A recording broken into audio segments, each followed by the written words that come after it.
same unit. You mentioned Greg Newsome. Take a look at this. This was really interesting. So, has been targeted an average of 4.5 times a game in his career.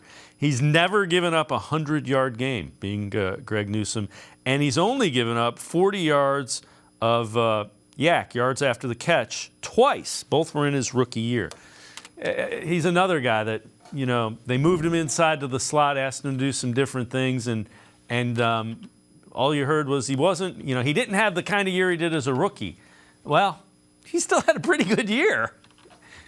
Yeah, I think we forget, just how good he was as a rookie. I mean, how often have we talked about, seeing rookie corners just get, thrown into the fire because teams will relentlessly target those rookie corners just to test them. And, the fact that Newsome held up well in coverage, as those numbers indicate, tells you that he's done a pretty good job as far as, covering receivers. The only thing he really hasn't done is take the football away. I believe no interceptions in his career through 2 seasons, which you really don't want to see out of corner, but pretty much everything else Newsome has done well.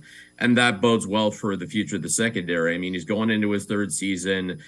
Certainly, if they decide it's going to be interesting to see what the future of that corner position is going to be with him, with Denzel Ward, with Martin Emerson. You got 3 guys who can play on the outside, but you can really only have 2 outside corners.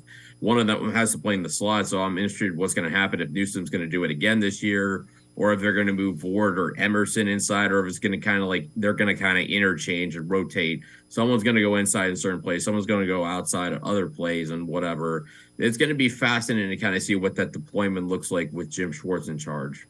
Yeah, and you can be sure, again, Schwartz likes to make things difficult at the line of scrimmage, not only for the offensive line and to create pressure, but he doesn't want to allow receivers to get into their routes and get through things freely. So it's a more aggressive attacking style of defense, and I think that plays to the strengths of what the Browns have. Yeah, I've talked about it before. They have so many guys who are at their best when they have an attack mindset, where they go after, the offensive players and they try to be tone setters.